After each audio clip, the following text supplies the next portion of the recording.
नमस्कार। जगतगुरु भगवान श्री कृष्ण जी के चरणों में कृतज्ञता पूर्वक वंदन करता हूँ। सनातन संस्था एवं हिंदू जनजागृति समिति की ओर से धर्म संवाद के इस विशेष कार्यक्रम में मैं कार्तिक सालुंके आप सभी का हार्दिक स्वागत करता हूँ। बंधुओं, पिछले कुछ दिनों से हमने धर्म संवाद के इस कार्यक्रम में धर्म विज्ञान यह नई मालिका प्रारंभ की है। इस मालिका का उद्देश्य इतना ही है कि बुद्धि प्रामाण्यवादियों को धर्म का महत्व ध्यान में आए और श्रद्धालु हिंदुओं को धर्म के विषय में अधिक से अधिक जानकारी मिले और धर्म के ऊपर उनकी श्रद्धा बढ़े। इस उद्देश्य से हमने इस मालिका में अलग अलग विषय समझ कर लिए। कल हमने जानकर लिया कि हमारी कालगणना कितनी प्राचीन है, उसका महत्व क्या है, ये हमने समझ कर लिया और इसका उल्लेख हमारे शास्त्रों में किस प्रकार से और कहाँ कहाँ पर किया है, ये भी हमने समझ कर लिया। आज हम यहाँ पर हमारी प्राचीन काल गणना के बारे में अधिक जानकारी यहाँ पर हम समझ कर लेने वाले हैं। हमारे साथ इस धर्म विज्ञान की मालिका में जानकारी देने हेतु उपस्थित है हिंदू जनजागृति समिति के राष्ट्रीय मार्गदर्शक सद्गुरु डॉक्टर चारुदत्त पिंगले जी। नमस्कार सद्गुरु डॉक्टर पिंगले जी। नमस्कार कार्तिक जी। तो आइए इस मालिका को हम प्रारंभ करते हैं। मैं सर्वप्रथम आपसे पूछना चाहूँगा कि काल की सापेक्षता के संदर्भ में आज के आधुनिक युग में बताया जाता है, परंतु क्या भारत में प्राचीन गणना के बारे में यहाँ पर ज्ञात था? इसके बारे में आप हमारे दर्शकों को बताएं। जी कार्तिक जी, काल गणना के संदर्भ में जो काल सापेक्षता है जो हमारे प्राचीन परंपरा में, उसके संदर्भ में हम आज जान लेंगे। वर्तमान जो आधुनिक विज्ञान में जो प्रख्यात आधुनिक वैज्ञानिक है आइंस्टाइन, अल्बर्ट आइंस्टाइन, उन्होंने अपने सापेक्षता के सिद्धांत में दिक् एवं काल की सापेक्षता को उन्होंने प्रतिपादित किया है।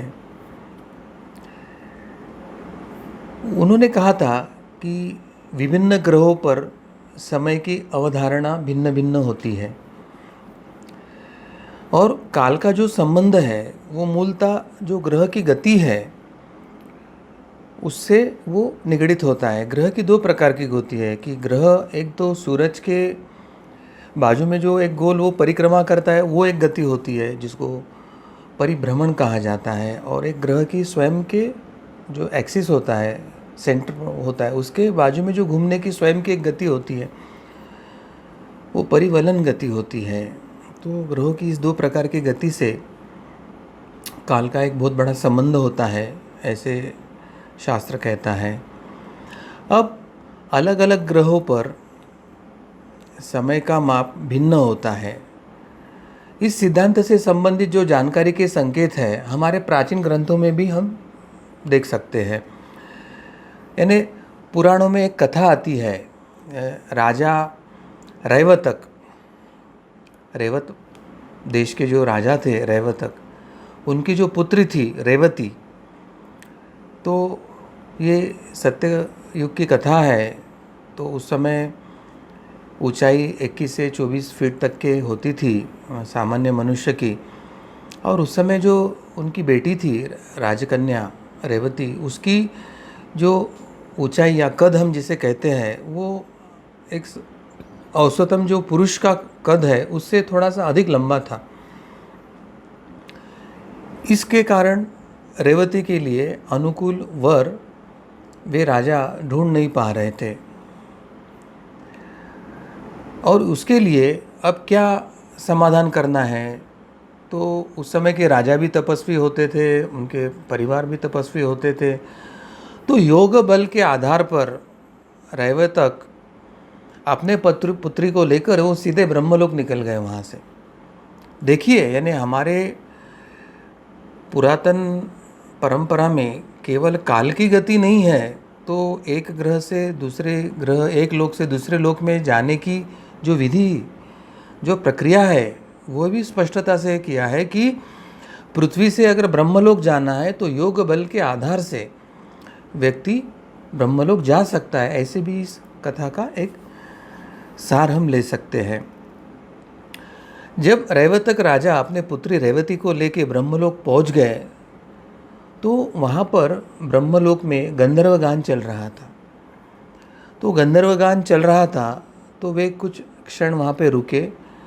जब वह गान पूर्ण हुआ तो ब्रह्मा ने देखा कि राजा रैवतक ब्रह्मलोक में आए हुए हैं। तो उन्होंने पूछा कि कहो कैसे आना हुआ आपका। तो राजा ने ब्रह्मा जी से कहा कि मेरी पुत्री के लिए आपने किसी वर को उत्पन्न ही नहीं किया ऐसे मुझे लगता है, क्योंकि उसकी जो ऊंचाई है उसके तुलना में मुझे कोई उसके लिए वर ही नहीं मिल रहा है। तो ब्रह्मा जी जोर से हंसे और उन्होंने कहा कि आपने प्रवास किया और जितने देर तक आपने यहाँ कुछ क्षण रुककर जो गाना सुना, उतने समय में पृथ्वी पर 27 चतुर्युगी बीत चुके हैं और वर्तमान में अभी वहाँ पर 28वां द्वापर युग जो है वो समाप्त होने वाला है। तो ब्रह्मा जी कहते हैं रैवतक राजा से कि अब तुम जल्दी वहाँ जाइए और वहाँ पे भगवान विष्णु ने श्री कृष्ण के स्वरूप में अवतार लिया है, उनके जो भाई है बलराम, उससे इस रेवती का आप विवाह कर देना। पर बाद में उन्होंने एक बात कही थी रैवतक राजा से। उन्होंने कहा कि आपने एक अच्छा बात किया, आप जब ब्रह्मलोक आए तो अपने साथ अपने पुत्री को लेकर आए, वो अच्छी बात किया। इस कारण उसकी आयु बढ़ी नहीं है। यानी इसका दूसरा अर्थ है कि योग बल से, तपोबल से जब वे पृथ्वी से ब्रह्मलोक की ओर जा रहे थे तो उनकी जाने की गति जो थी वो गति के कारण उनके शरीर पर जो उम्र के हिसाब से परिवर्तन होना वो नहीं हुआ था। यानी काल की गति जहाँ कुंठित होती है तो एजिंग चेंजेस, शरीर पे एजिंग चेंजेस भी नहीं हुए थे। मगर ये लोक में ये प्रवास कर रहे थे कुछ क्षणों का, उस समय पृथ्वी पर 27 चतुर्युग बीत चुके थे। तो काल की गति, काल का उम्र पर होने वाला परिणाम इत्यादि सब जो अध्ययन और ज्ञान था वो हमारे प्राचीन परंपरा में ऋषि मुनियों को, राजाओं को प्रचुर मात्रा में था और वो ज्ञानी थे। कालगणना या काल की गति, इसके बारे में वे परिपूर्ण जानते थे। यही ये कथा से स्पष्ट होता है। अब क्या हुआ कि ब्रह्मा जी की आज्ञा लेकर राजा रैवतक तुरंत पृथ्वी पर आए और बलराम जी से मिलने गए। अब ये थे द्वापर युग में और वो थे सत्ययुग का। तो रेवती का शरीर का जो आकार और ऊंचाई, कद वगैरह था वो सत्ययुग के तुलना में, मतलब सत्ययुग के अनुपात में 21 हाथ लंबा, और बलराम जी का जो कद था वो द्वापर युग से मिलने वाला। तो फिर उसमें एक विसंगति थी उनके कद में। परंतु जैसे उन्होंने बलराम जी को रेवती के विवाह का प्रस्ताव दिया तो बलराम जी ने क्या किया कि उनका जो हल था वो हल उठाया और रेवती के सिर पर रख दिया। उसका परिणाम क्या हुआ कि रेवती का जो शरीर था वो द्वापर युग के मनुष्य के तुलना में जितना 7 हाथ का चाहिए उतना कद होके, उस समय वधू वर का जो कद मैच होना चाहिए या संतुलित होना चाहिए, उस तरह के कद उनको प्राप्त हो गए। तो इसका मतलब बलराम जी भी काल की गति, युगोनुसार कद या होने वाला परिणाम, या ब्रह्म या तपोबल से, अपने योग बल से जब हम काल की गति को तोड़कर आगे जाते तो उस समय होने वाले परिणाम वो सबको जानते थे और उसको द्वापर युग में कैसे अनुपात में लाए ये भी जानते थे। तो केवल वो जानते नहीं तो उस पर उपाय भी जानते थे। ऐसे हमें इस कथा से पता चलता है। यह कथा पृथ्वी से ब्रह्मलोक तक विशिष्ट गति से जाने पर समय के इसमें होने वाले परिवर्तन या न होने वाले परिवर्तन के संदर्भ में जो बदलाव है उसके बारे में हमें शिक्षित करती है।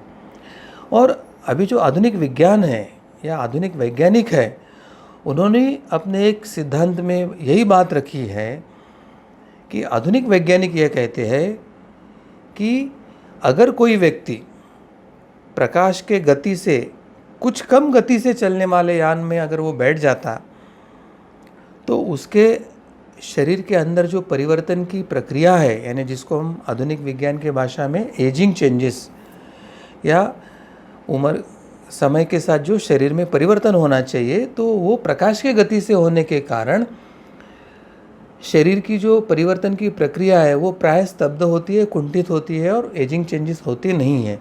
इसलिए जैसे जैसे उच्च लोगों में जाते हैं तो वैसे उम्र भी बढ़ता है, और इसलिए हमारे देवताओं को शरीर में परिवर्तन नहीं आता है, बुढ़ापा नहीं आता है, ऐसे हमारे पुराणों और उसमें लिखा है। तो वो कितना शास्त्रीय है, आधुनिक विज्ञान भी उसको कैसे एक्नॉलाइज करता है, यानी उसको कैसे वही प्रमाणित करता है, यही इस कथा से यह सिद्ध होता है। उदाहरण के तौर पर अगर हम देखते हैं तो यदि एक 10 वर्ष का व्यक्ति ऐसे यान में बैठता है जिसकी गति प्रकाश की गति से थोड़ी सी कम है, और वो देवयानी आकाशगंगा यानी एंड्रोमीडिया गैलेक्सी यानी देवयानी आकाशगंगा की ओर वो जाकर अगर वापस आते हैं,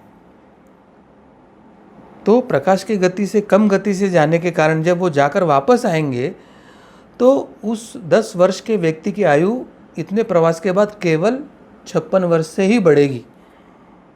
किंतु उस अवधि में पृथ्वी पर 40 लाख वर्ष बीत गए होंगे।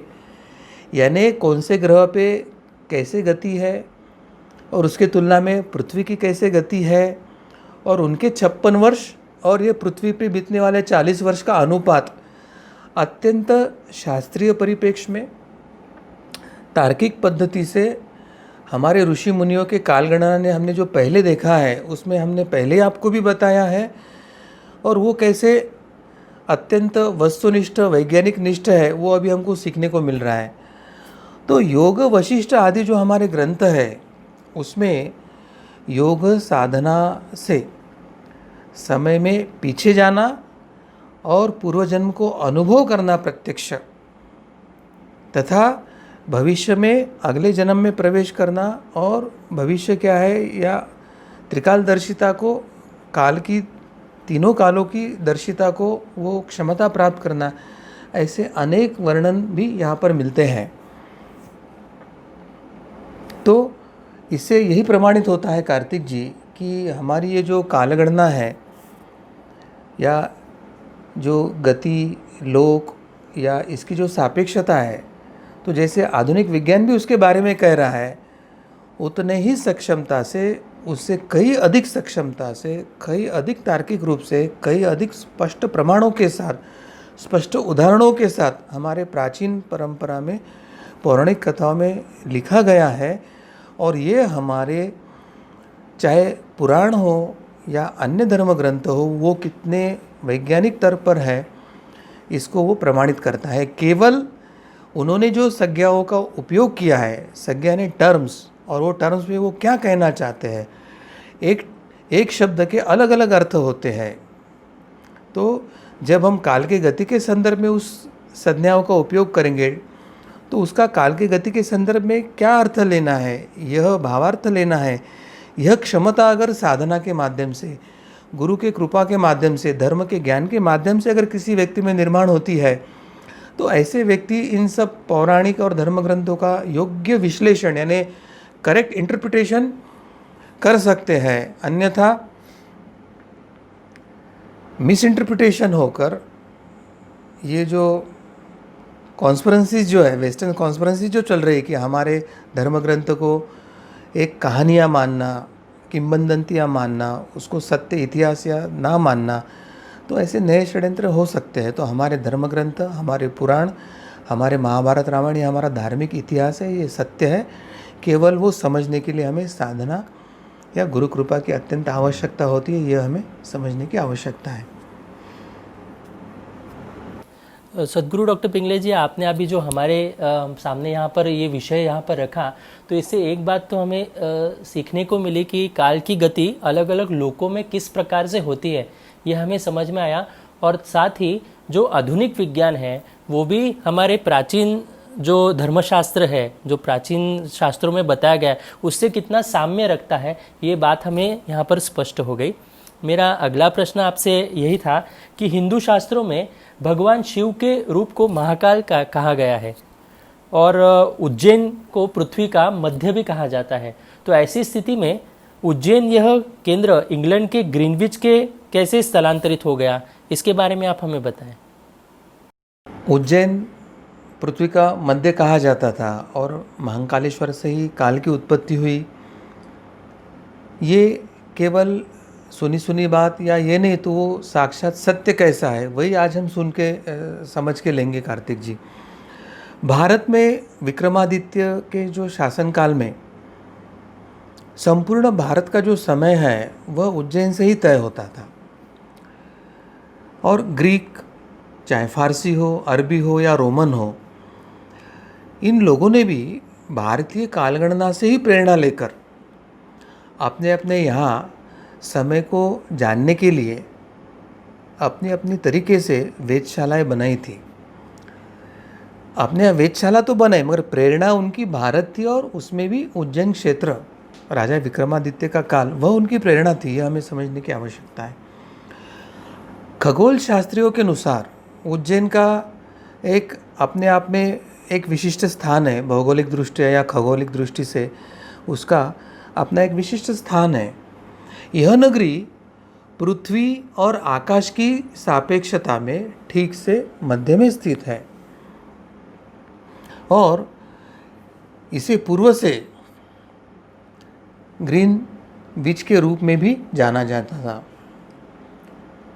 ग्रीनविच इसलिए मैं बोल रहा हूँ क्योंकि अभी काल निर्धारण का जो है केंद्र वो ग्रीनविच है। तो ग्रीनविच के पहले काल निर्धारण का केंद्र उज्जैन था। एक वाक्य में कहना तो यही उसका अर्थ है। प्राचीन भारत की उज्जैनी नगरी के देश के अगर मानचित्र अगर देखते हैं तो 23.9 अंश उत्तर अक्षांश एवं 74.75 अंश पूर्व रेखांश पर समुद्र सतह से लगभग 1658 फीट ऊंचाई पर उज्जैन नगरी बसी हुई है। अब वर्तमान की जो उज्जैन नगरी है वह 23.11 अंश पर स्थित है। भौगोलिक गणना के अनुसार प्राचीन आचार्यों ने उज्जैन को शून्य रेखांश पर माना था और वर्तमान में कर्क रेखा भी जो है वो यहीं से गुजरती है। देशांतर रेखा और कर्क रेखा यह एक दूसरे को यही काटती है। चाहे रोहतक हो, अवंती हो या कुरुक्षेत्र, ये जो स्थल है वो भी इसी रेखा में आते हैं। देशांतर प्रधान जो मध्य रेखा है, जिसको हम ग्रीनविच लाइन या समय निर्धारण के संदर्भ में जो रेखा है वो कह सकते हैं, वो श्रीलंका के सुमेरु तक जाती है और श्रीलंका से सुमेरु तक जाते हुए वे उज्जैनिया सहित अनेक नगरों को स्पर्श करते करते जाती है। प्राचीन भारतीय मान्यता के अनुसार जब उत्तरी ध्रुव की स्थिति पर 21 मार्च से प्राय 6 मास का दिन होने लगता है तो प्रथम 3 मास यानी प्रथम 3 महीने उसके पूरे होते ही सूर्य दक्षिण क्षितिज से बहुत दूर होते जाता है और यह वह समय है जब सूर्य उस समय ठीक उज्जैन के ऊपर ही होता है। अब सूर्य के ठीक सामने होने से यह स्थिति संसार के अन्य किसी नगर में नहीं आती है, तो वो केवल उज्जैनी नगरी में ही आती है। तो उज्जैन को अपनी इस भौगोलिक स्थिति के कारण प्राचीन काल से खगोल शास्त्रियों ने काल गणना का केंद्र बिंदु ही माना है और यहीं से संपूर्ण भारत की ही नहीं तो दुनिया का भी समय निर्धारण यहीं से होता था। उस समय जो राजा जयसिंह, उन्होंने वहाँ पर जो एक वेधशाला स्थापित किया था, आज भी इस नगरी को कालगणना के क्षेत्र में अग्रणी सिद्ध करती है क्योंकि उसके प्रमाण भी वहाँ पर उपस्थित हैं। और स्कंद पुराण के अनुसार कालचक्र प्रवर्तको महाकाल प्रतायन, इस प्रकार महाकालेश्वर को काल गणना का प्रवर्तक भी माना है। यानी उज्जैन नगरी ये काल के निर्धारण की नगरी होए तो महाकालेश्वर ये वहाँ की जो देवता है महाकाल महादेव, वह कालगणना के प्रवर्तक भी माने गए हैं। प्राचीन भारत के समय गणना का केंद्र बिंदु उज्जैनी होने के कारण काल के जो आराध्य महाकाल है, जो भारत के 12 ज्योतिर्लिंगों में से एक महत्व के ज्योतिर्लिंग का स्थान है, वह उज्जैनी में ही स्थापित है। वराह पुराण में उज्जैन को शरीर के नाभि देश और महाकालेश्वर को अधिष्ठाता कहा गया है। इसका मतलब अगर भारत यह हमारा देश का शरीर माना तो उज्जैन शरीर ये नाभि स्थान है, और नाभि में जिस तरह से ब्रह्म स्थान होता है उसी तरह से नाभि का जो अधिष्ठाता है वह महाकालेश्वर ये प्रदेश का भौगोलिक दृष्टि से अधिष्ठाता देवता है। महाकाल का यही कालजयी नगरी विश्व की भी नाभि स्थली है, यानी तत्वतः यह भारत की नहीं तो संपूर्ण विश्व की नाभि स्थली है। भारत के मध्य में स्थित होने के कारण उज्जैन को सामान्यतः नाभि प्रदेश अथवा मणिपुर चक्र भी माना गया है। यानी अगर आध्यात्मिक परिप्रेक्ष्य में पृथ्वी अगर यह एक देह मानते हैं और भारत के भी मध्य स्थित है और पृथ्वी का भी मध्य है, तो उस दृष्टि से उज्जैनी नगरी को नाभि प्रदेश अथवा मणिपुर चक्र ही माना गया है। प्राचीन सूर्य सिद्धांत, ब्रह्मस्फुट सिद्धांत, आर्यभट्ट, भास्कराचार्य आदि महानुभावों ने उज्जैनी को मध्यमोदय को ही स्वीकारा है। वैदिक संहिता में इसे अमृत ग्रंथि का स्थान कहा गया है, अमृतस्य नाभि, और इसलिए यहाँ हर 12वें वर्ष पूर्ण कुंभ का महापर्व मोक्षदायिनी क्षिप्रा नदी के माध्यम से अमृत सेवन का एक सुअवसर प्रदान करता है। यानी उज्जैन नगरी, मोक्षदायिनी क्षिप्रा नदी, महाकालेश्वर जी का सानिध्य, ऐसे पावन क्षेत्र में हर 12 वर्ष के बाद पूर्ण कुंभ का आयोजन होता है। यह एक अलग उसका स्थान महात्म्य है। महाकाल को काल का नियंत्रक माना जाता है। पौराणिक ग्रंथों में आज हम जिसको उज्जैनी कहते हैं उसे अवंतिका कहते थे, और अवंतिका को काल की देवता भगवान महाकालेश्वर के नगरी के रूप में गौरव प्राप्त हुआ था। 12 ज्योतिर्लिंगों में ये गिने जाने वाले जो भगवान महाकालेश्वर, इनको शास्त्रों में मृत्युलोक यानी भूलोक पर जो भूलोक से संबंधित जो मृत्यु होते हैं वो उस मृत्युलोक का अधिपति ही कहा गया है। इसलिए उनकी गणना 3 प्रमुख शिवलिंगों में होती है। आकाशे तारकम लिंगम, पाताले हाटकेश्वरम, भूलोके च महाकाल लिंगत्रय नमस्तुते। इस श्लोक में ऋषियों ने आकाश में तारक लिंग, पाताल में हाटकेश्वर तथा पृथ्वी पर महाकाल के रूप में जो विराजमान है, ये 3 शिवलिंगों को सर्वप्रथम नमन किया है। 12 ज्योतिर्लिंगों में मात्र महाकालेश्वर यह एक ही शिवलिंग है जो दक्षिणी मुखी है। दक्षिणामुखी का मतलब दक्षिण दिशा, ये मृत्यु के देवता यमराज की दिशा है। दक्षिण दिशा में यमराज मृत्यु के वाहन काल के साथ विराजते हैं।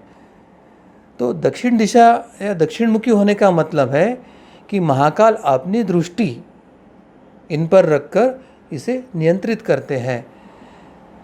तो कार्तिक जी, उज्जैनी का चाहे भौगोलिक दृष्टिया हो, खगोलीय दृष्टिया हो या आध्यात्मिक दृष्टिया हो, या सबसे महत्व का काल गणना की जो दृष्टि से है, ये इतना महत्व हमारे धर्म ग्रंथों में और प्राचीन परंपरा में था। एक समय संपूर्ण विश्व के काल निर्धारण का केंद्र बिंदु भी था, और ये अभी भी एक आध्यात्मिक दृष्टि से, सामाजिक दृष्टि से ये दिव्य नगरी है, यह हमें समझने की आवश्यकता है। सदगुरु डॉक्टर पिंगले जी, आपने अभी जो मार्गदर्शन हमें किया, तो इससे एक बात तो हम सभी को ये स्पष्ट हो गई कि महाकालेश्वर जी को काल गणना का प्रवर्तक भी माना गया है। और जो उज्जैन नगरी जो है तो वो कालगणना का प्रारंभ उस केंद्र बिंदु से ही हुआ है, ये बात हम सभी को स्पष्ट हुई। मेरा अगला प्रश्न इसी संदर्भ में आपसे है कि उज्जैन के स्थान पर इंग्लैंड के ग्रीनविच टाइम को प्रमाणित मानने से तथा एक ही टाइम जोन करने से भारत में किस प्रकार से नुकसान हुआ है, इसके बारे में भी आप हमें बताएं। बहुत महत्व का प्रश्न पूछा कार्तिक जी आपने, क्योंकि इंग्लैंड के इस ग्रीनविच टाइम को प्रमाणित मानने से तथा भारत को एक ही टाइम जोन में अंग्रेज़ों ने रख कर गए तो भारत का किस प्रकार से नुकसान हो रहा है, और स्वतंत्रता के बाद भारत के सरकार ने भी एक ही टाइम जोन स्वीकारने के कारण क्या नुकसान हो रहा है, वही अब हम समझ लेंगे। भारत की कालगणना के अनुसार एक दिन और रात सूर्योदय से लेकर अगले दिन के सूर्योदय तक में पूर्ण होती है। यानी हमारा जो दिन रात है, जिसको हम अहोरात्र कहते हैं, वो सूर्योदय से सूर्योदय तक होती है। अब अंग्रेजी की जो कालगणना है उसके अनुसार उनका जो एक दिन और एक रात मिलकर एक अहोरात्र होता है, वो रात को 12 बजे जबरन उनका तारीख बदलकर दिन बदलकर किया जाता है, जबकि उस वक्त वो अहोरात्र की केवल रात ही चल रही थी, ये हमको स्पष्ट होता है। समय की यह धारणा पूर्णतः अवैज्ञानिक है। पश्चिमी समय की या दिन परिवर्तन की ये जो धारणा है, यह पूर्णतः अवैज्ञानिक है।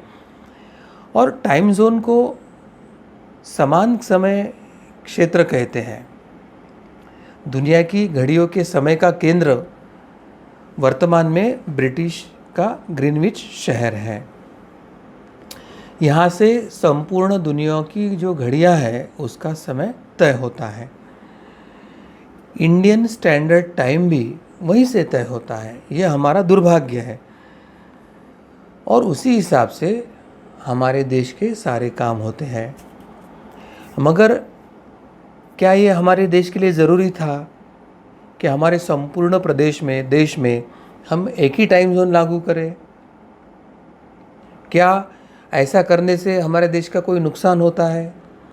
या ऐसा ना करके देश को अगर हम अलग अलग टाइम जोन में बांटते थे तो हमारे देश का क्या लाभ हो सकता है? ऐसे कभी किसी ने अध्ययन किया है क्या? क्योंकि 19वीं शताब्दी में भारतीय शहरों में विक्रमादित्य के समय से जो चला आ रहा था, वो स्थानिक समय पूर्ण सूर्य के मुताबिक ही तय किया जाता था। लेकिन ब्रिटिश ने अपने औपनिवेशिक काल में, यानी वो जब भारत पे राज कर रहे थे, उसमें भारत में सब कुछ बदल दिया है। और ब्रिटिश ने केवल भारत में नहीं तो 2/3 विश्व पर भी बीच में राज किया था। तो 2/3 विश्व पर राज करते समय उन्होंने क्या क्या कूटनीति करके विश्व में क्या क्या बदलाव किए, कैसे विश्व का नुकसान किया, वो भी हम अभी देख लेंगे। तो ये महत्व का है कि ब्रिटिश औपनिवेशिक जो काल था, उनका भारत पे राज करने का जो काल था, उस समय भारत की जो कुछ धारणाएं थे, पारंपरिक हमारा ज्ञान धारणा, उसको उन्होंने सब कुछ बदल दिया था। उस काल में रेलगाड़ियों का समय तय करने वालों ने यह परंपरा बदल दिया। अब रेलवे नेटवर्क के विस्तार और औद्योगिक क्रांति ने इंटरनेशनल स्टैंडर्ड टाइम को जन्म दिया। औद्योगिकीकरण की क्रांति, रेलवे का विस्तार, माल वाहतूक और प्रवासी वाहतूक दूर दूर तक होने की प्रक्रिया जब से शुरू हो गई, तब से इंटरनेशनल स्टैंडर्ड टाइम का आवश्यकता निर्माण हुई और उसका जन्म हुआ। 1884 में मेरिडियन कॉन्फ्रेंस में दुनिया को 24 टाइम जोनों में बांटा गया। उन्होंने दिन के 24 घंटे नियुक्त किए, जिसे Greenwich mean time GMT, Greenwich mean time, इस तौर पे उसे जाना जाता है। बाद में इसे coordinated universal time UTC, coordinated universal time, इस नाम से उसको बाद में प्रस्तावित किया गया। तो ब्रिटिश शासन के दौरान भारत को 2 टाइम जोनों में बांटा था। लेकिन 1 सितंबर 1947 के दिन इंडियन स्टैंडर्ड टाइम IST जारी किया गया और जिसके मुताबिक घड़ी 82.5 डिग्री पर एक वर्टिकल लाइन पर सेट कर दी गई। ये लाइन जो प्रयागराज के पास से शंकरगढ़ मिर्ज़ापुर से होकर गुजरती है।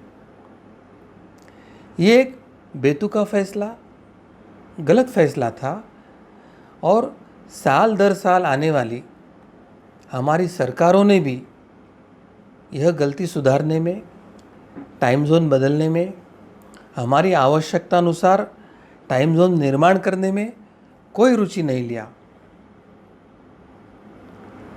1948 तक पूर्वी भारत में कलकत्ता टाइम जो था यानी टाइम जोन उसको फॉलो किया जाता था। 1955 तक पश्चिमी भारत में मुंबई टाइम जोन फॉलो किया जाता था। अब वर्तमान में संपूर्ण भारत में दिल्ली टाइम जोन फॉलो किया जा रहा है। अब ऐसे करने से देश भर में कई दिक्कतें पैदा हो गई। अब अमेरिका का पहले अगर अभ्यास के लिए उदाहरण देखते हैं तो अमेरिका का जो क्षेत्र है पूर्व से पश्चिम तक 4,800 किलोमीटर क्षेत्र में फैला हुआ है। अब अमेरिका ने क्या किया, अब इतना पूर्व से पश्चिम तक अगर उनका क्षेत्र फैला हुआ है तो उन्होंने अपने देश को 9 टाइम जोन में विभाजित करके वे अलग अलग क्षेत्र में 9 टाइम जोन का पालन करते हैं। अब अमेरिका के तुलना में अगर हम भारत का अभ्यास करते हैं तो भारत का पूर्व से लेके पश्चिम तक का जो क्षेत्र है वह 3,300 किलोमीटर क्षेत्र में फैला हुआ है। अगर अमेरिका के तुलना में अगर हम देखते हैं तो हमारे यहाँ कम से कम 4 से 5 टाइम जोन होने की आवश्यकता थी और कम से कम 2 या 3 तो हम कर ही सकते थे। अगर टाइम जोन हम 2-3 करते थे तो उससे क्या लाभ होता था, क्या फ़ायदा होता था, वो हम पहले समझ लेंगे।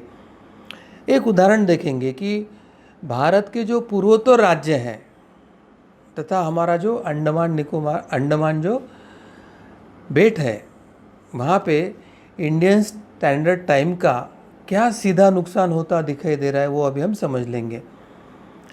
अभी मुंबई के तुलना में पूर्वोत्तर राज्यों में सूर्य जो है 90 मिनट पहले उदय होता है और 90 मिनट पहले अस्त होता है, यानी करीब करीब 1.5 घंटा मुंबई के तुलना में सूर्योदय पूर्व क्षेत्र में होता है और वैसे ही उदय और अस्त दोनों 90 मिनट का फ़र्क मुंबई के तुलना में पूर्व के राज्यों में है।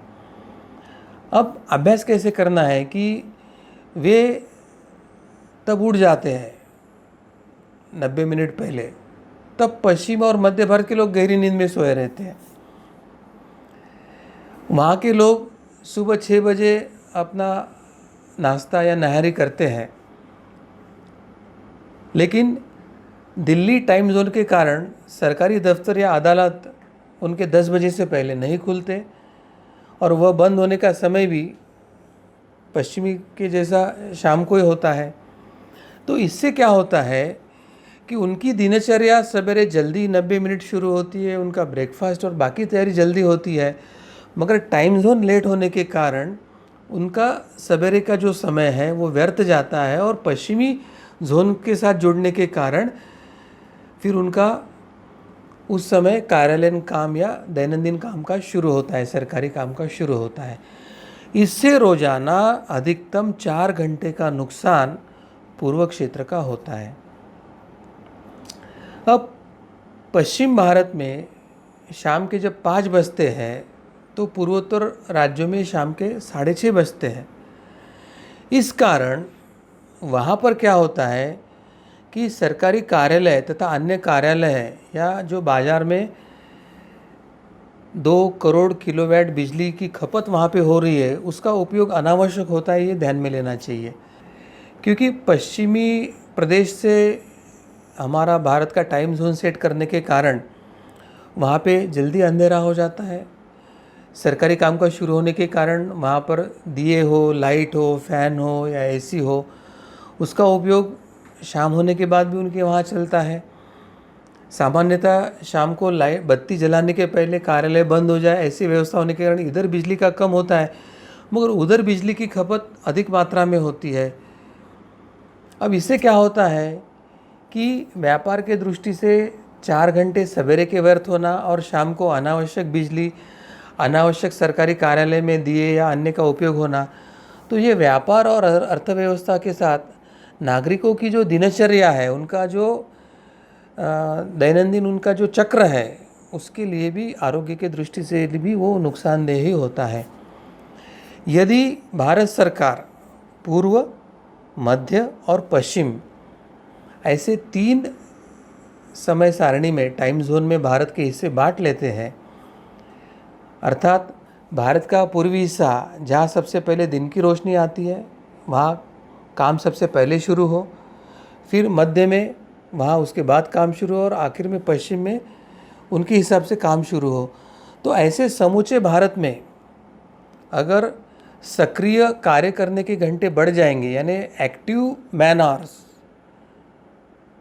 उस समय व्यक्ति की ऊर्जा भी अधिक होती है, कार्य करने की क्षमता भी अधिक होती है, तो समूचे भारत में सक्रिय कार्य करने के जो घंटे हैं, मैन आवर्स है, जो हमारे ह्यूमन रिसोर्स है, वही हमारा बढ़ जाएगा। और ऐसे करने से समय का जो एक माप है, उसमें बंधे न रह के विकास के, देश की विकास की गति के लिए जो आवश्यक है, उसमें हम जो ऊर्जा बचती है, जो धन बचता है, जो व्यापार का टर्नओवर है, उसको हम अन्य विकास की तरफ उसको बदलाव करके ये कर सकते हैं। तो मूलतः कैसे है कि इसका जो थीम है कि अंग्रेज़ों ने अपने हिसाब से प्रारंभ में भारत को 2 इसमें बांटा था, बाद में उसको एक जोन में डाल के वो चले गए। और हमारे जो राज्यकर्ता है, जिनको दूरदृष्टि नहीं थी, कालगणना का अध्ययन नहीं था, अलग अलग टाइम जोन करने से राष्ट्र का क्या हित होता है, राष्ट्र का क्या नुकसान बचा सकते हैं, और उसके बाद आने वाले एक भी सरकार ने इस तरह से विचार न करने के कारण भारत एक ही समय के साथ जा रहा है। वो बेचारे 90 मिनट पहले उठते हैं, उनकी भी 6 उस समय बजते हैं, और ये 6 बजे सो के उनकी भी 6 उसी समय बजते हैं, क्योंकि सूर्योदय उधर हो जाता है, यहाँ पे सूर्योदय होना बाकी है। तो इस तरह से जो एक विसंगति लाई है, तो कम से कम पश्चिमी देशों से, अंग्रेज़ों से कुछ सीखना है तो स्वाभिमान सीखना चाहिए कि अमेरिका अगर 4800 किलोमीटर के इसमें 9 जोन में बांटता है, तो हमारी 3000 किलोमीटर की जो व्याप्ति है पूर्व पश्चिम, उसको हमने कितने इसमें बांटना चाहिए। दूसरा, अगर अंग्रेज़ भारत के उज्जैन के कालगणना के केंद्र को बंद करके वो अपने शहर ग्रीनविच को अगर मध्य बिंदु बना रहा है, तो स्वतंत्र या स्वाभिमान या स्वशासन या स्वराज्य करके हमको अभी अपना एक कालगणना का समय निर्धारण का अपना केंद्र निर्माण करना चाहिए, क्योंकि अनादिकाल से पूरे विश्व का समय निर्धारण का केंद्र भारत ही था। तो यह समझकर अगर भारत के राज्यकर्ता स्वाभिमान से स्व परंपरा, स्व धर्म को अगर मान्य करते हैं और स्व कालगणना और स्व काल निर्धारण का शहर उज्जैन को मान्यता देते हैं और भारत को 3 या 4 टाइम जोन में अगर डिवाइड करते हैं, तो एक प्रकार से सही मायने में हम पारंपरिक उत्कर्ष और प्रगति की तरफ जा रहे हैं, ऐसे लगता है मुझे, कार्तिक जी। सदगुरु डॉक्टर पिंगले जी, आपने काल गणना के विषय में जो इतिहास और प्राचीन उसके बारे में हमारे जानकारी दी है, ये बहुत ही महत्वपूर्ण है। मैं सभी दर्शकों से ये निवेदन करना चाहूँगा, ये जो धर्म विज्ञान की मालिका आप ये देख रहे हैं काल गणना से संदर्भ में, ये अनेक लोगों तक आप पहुँचाने का प्रयास कीजिए। ये जो यूट्यूब चैनल पर आप देख रहे हैं उसको आप सब्सक्राइब करें और अन्य लोगों को ये जानकारी शेयर भी कर सकते हैं और सभी को इसके बारे में जानकारी दे सकते हैं। और ये सब्सक्राइब करने के बाद आप नोटिफिकेशन का भी बटन क्लिक कीजिए, ताकि आने वाले समय में जो नई मालिका आने वाली है उसकी जानकारी आप तक पहुंच पाए। ये सुनते समय आपके मन में कुछ शंका हो तो वो भी आप चैट बॉक्स में दे सकते हैं। आपके शंकाओं का समाधान हम निश्चित रूप से करेंगे। भगवान श्री कृष्ण जी की असीम कृपा से धर्म संवाद का यह विशेष कार्यक्रम यहीं पर संपन्न हुआ, ऐसे मैं घोषित करता हूँ। नमस्कार।